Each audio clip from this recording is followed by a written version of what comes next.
Today, what we're going to do is review and go over a few different clips from high school and college guys, and then we're going to move into some specific drill work that's going to complement and improve their technique. So let's just jump right in. Feel free to drop any comments as well as we go. I'm going to start out with field goals first.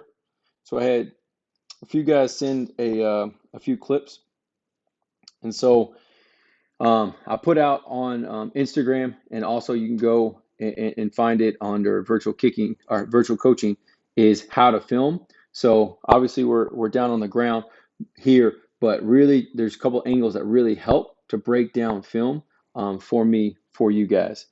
So let's just have a look here at this first clip.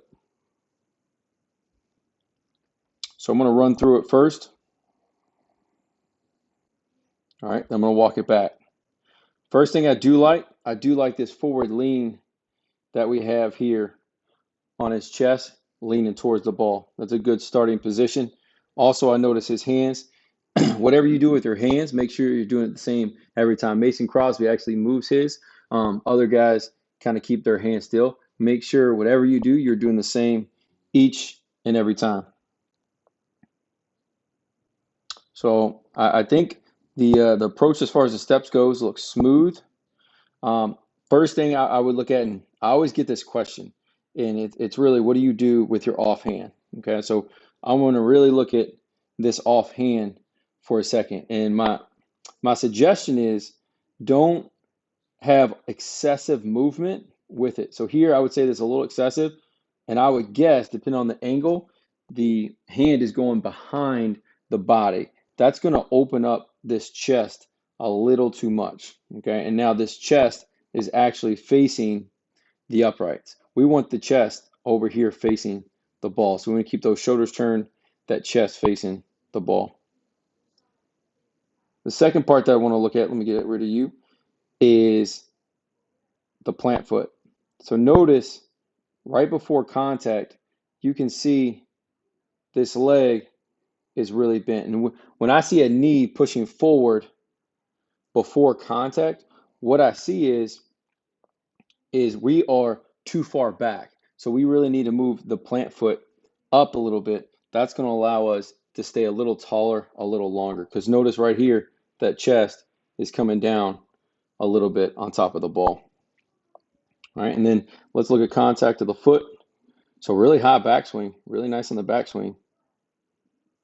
But coming through, I think that toe is up, and we're having a little bit flatter follow through. So what I'm looking at is we're here, a flatter follow through, when in reality, if you're taller, then you should be able to pull up a little bit higher. All right, so you see how flat that follow through is? I'd rather match that red line where we're coming up and through a little bit higher. That starts with a chest tall with the shoulders turned to the ball. All right, let's have a look at another one. Apparently shirts are optional for some of us. Hey man, if you got it, do it, baby. So first thing, I really love his position of his toes. I'm a really big component. If you're successful at what you do, keep doing it. Don't change it just because someone tells you to change it. If you're having success with what you're doing, keep it rolling. But for him, I really like how this plant foot is pointed to the plant foot. His right toe is pointed at the ball. This allows his hips to stay perfectly towards the target of going to the ball. Really like that. That sets you up for success. All right, now he has a running video. We're going to watch one clip here, and then I'm going to go over to another clip to make a point.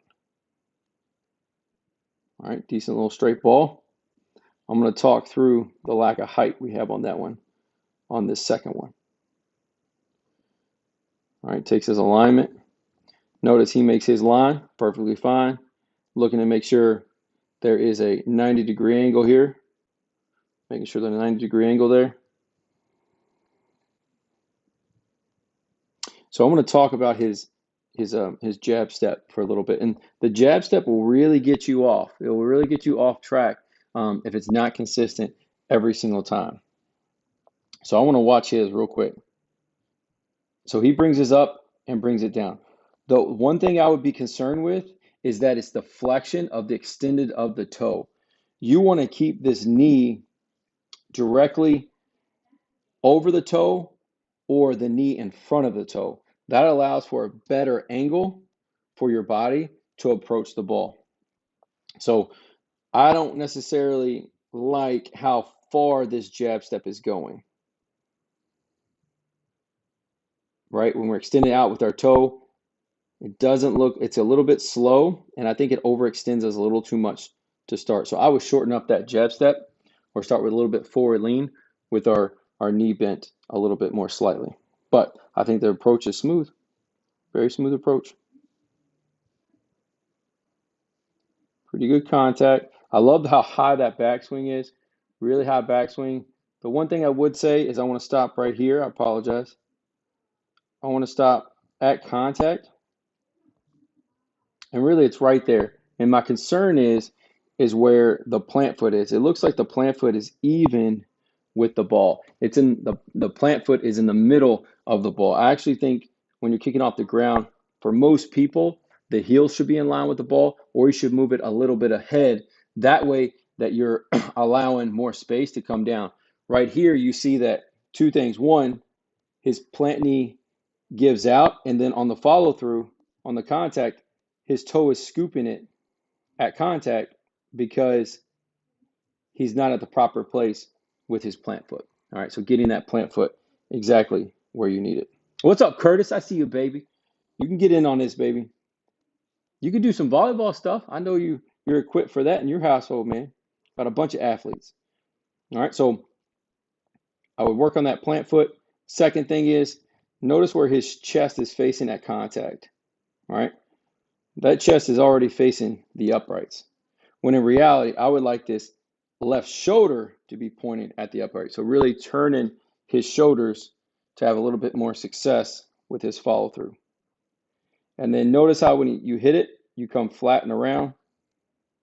All right, so this is the path we're taking here, coming off to the left. If our shoulders stay turned towards the ball, okay, then our follow through will stay straighter longer on that line. We'll have a higher, straighter kick more often. Good. All right, let's look at excuse me. Let's look at one more field goal, because I know field goals usually gets the most attention and the most questions. Let's have a look at one more. So I really always like when guys use a line to send video, and the reason is I can see where the plant foot is in comparison to the ball each and every time. So that's a really good coaching point if you're a coach who's coaching kickers, or if you are someone who is just trying to evaluate your own film. Setting up the ball where it's on the line is always helpful to see where that plant foot is. I would say the plant foot needs to move up a little bit. And then I think in general, our chest is facing open too much. So the first thing that happens is this left hand is coming back, right? Which is then turning his chest out towards the uprights. All right, we want to get away from that. We want this left shoulder, right, towards our upright more, with our chest facing the ball. Also, I would be concerned that his eyes necessarily aren't down on the football right now. I like how long and tall he is. That's good. That length is good. But make sure our eyes are on that sweet spot. Because then we finish with such a flat follow through coming around that our follow through bails off this way, when I would like more of a straighter follow through on the green line. That'll help be consistent for more kicks down the road. The straighter the follow through, the straighter that ball will stay. What's up, Nate? Glad you could join us, man. I know you're getting a break. Here we go. So now let's move on to we're going to go over one. Actually, does anybody have, as we're setting up for the punt, does anybody have any questions specifically for field goals? Just go ahead and drop them in there. Feel free to hit the share button. Anyone have any questions specifically for field goals? Anything I may have said? What's up, Clay? Welcome, brother. Or talked about that I could hit on for you guys before we move on. Just drop them in there, and we'll get to those later on.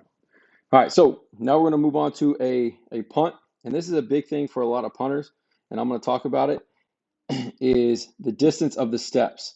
And I find that many punters take such a big second step that they fall back and lose power from their hips.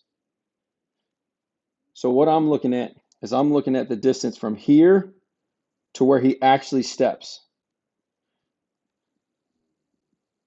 So it's about 2 yards. And what happens is, notice as, as this arm opens up and it comes back, notice how his chest is falling back as well. All right. And what happens is, before contact, his hips are already coming up and through to make contact. So he's losing a little bit of power this way and not having all the ability to hit as high as ball as possible with his proper technique. So for here, I'd really want you guys to work on, keep that left hand, well, maybe not left hand, because if you're right-footed or left-footed, it's different. But really try to keep 2 hands on that ball longer when you're taking your steps. That way that this forward lean that he has with his shoulders over his toes, okay, really looking down, his shoulders over his toes, that forward lean allows for more better posture. So then in return, he's keeping his hips back until later on in the swing, and then he'll put that generated power through the ball. But really notice that straight leg, that pointed toe, really clean, coming up and through. Very explosive. Just a side note, let's zoom in on this ball. Let's really look at, does it move at all? Absolutely not. Perfect drop. Very, very still on the drop. The only thing I would say is it's a tough camera angle to really see, but I would say based on the way it's looking at his foot, it looks like it's in a little bit. I'd actually like it to be out here a little bit more. Have a nose slightly forward, get a little bit tighter spiral, further distance as well. Cool. If you got questions, go ahead, just drop them in. I'll hit on those when we get to them. All right, let's go over one more. Let's go over a kickoff. I try to hit on one of each. So we're going to look at a kickoff now.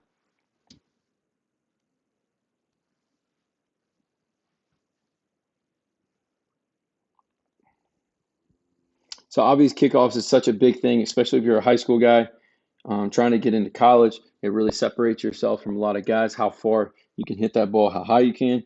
And then obviously in college, to get on that field, more than likely it has to be a touchback. So a couple of things this kicker does well.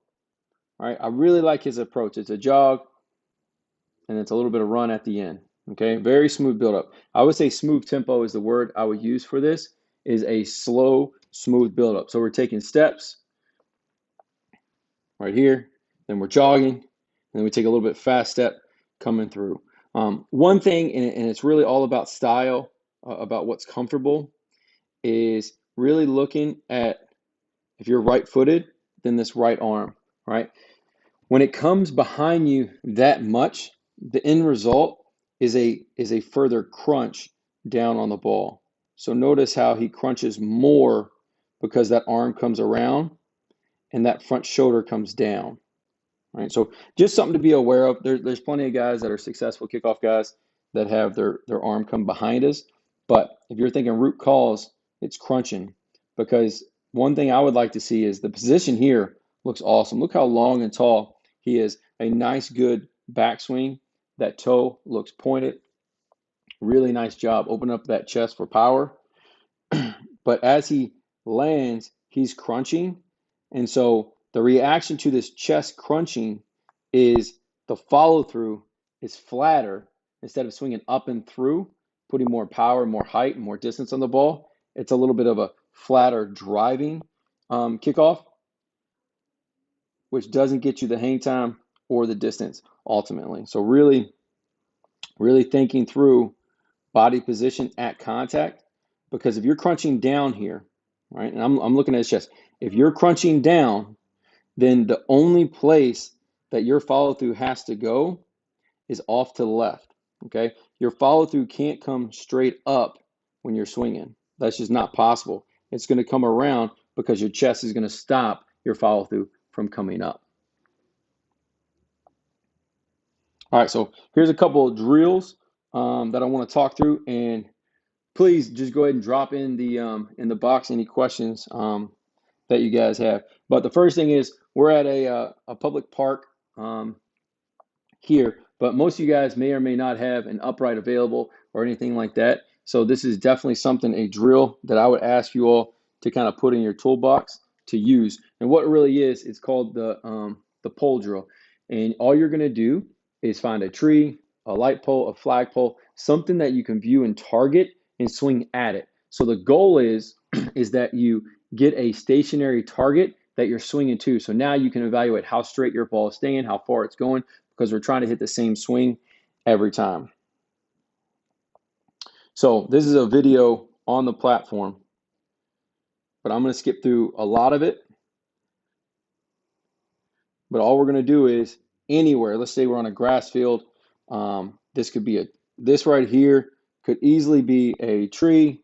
It could be a flagpole, just a stationary object that you can swing up and through. That's really what's going to allow you to continue to progress in these times. If you're not able to get to a field, maybe you're kicking your backyard, front yard, wherever you're finding a way, find a tall stationary object and you can swing at it. And it's even more impressive when you hit it. So that's the pole drill. The second drill I want to talk through is the punt drill, and feel free to continue to drop the questions. I'll answer those at the end. But the punt drill is just pass punts. And I think this is definitely something that you can do on your own, at home, to yourself. But obviously, if you have somebody catch it and throw it back, that's even more helpful. But just working on the taps, and all you're trying to do is just get a nice, easy drop and just making good lockout. All right, so if you notice, if we zoom in here, we get a nice straight leg, a pointed toe. All we're trying to do is get that ball to roll off of our foot and create that rotation, just working on that sweet spot contact and then control right to your partner. Now notice they're 20 yards away, just bouncing it back and forth. Nice and easy, straight toe, just taps, controlling. The other way I would do this as well is doing Aussie punts. So if you want to really work on your Aussies while we're in quarantine, is just work on the same drill, just hitting it to somebody. Maybe you have a garbage can out on the street or on your sidewalk. You're just trying to drop it in that garbage can. Just working contact, hitting that foot on the ball, working that rotation. And then the final drill is is swing to the cone. And this is a kickoff drill. And I really like this drill because it really controls where your momentum is going. And the drill is simply doing a 3-step drive run kickoff, and you're just going to swing right at the cone. So the target right here is the cone. So I want to keep my foot driving in that line. So notice my plant foot is landing in line, and then I'm rolling past the cone to the right. So I'm right-footed. So I'm trying to take all the momentum from my steps through the ball and carry it in this direction. A lot of the times when you see somebody that overswings, when they hit it, their plant foot ends up over here. So what that means is they're swinging around a lot. They're not driving up and through the ball as much as they want. And I look pretty athletic right there. I'm kind of impressed. Cool. But those are the 3 drills. I would definitely start using those tomorrow.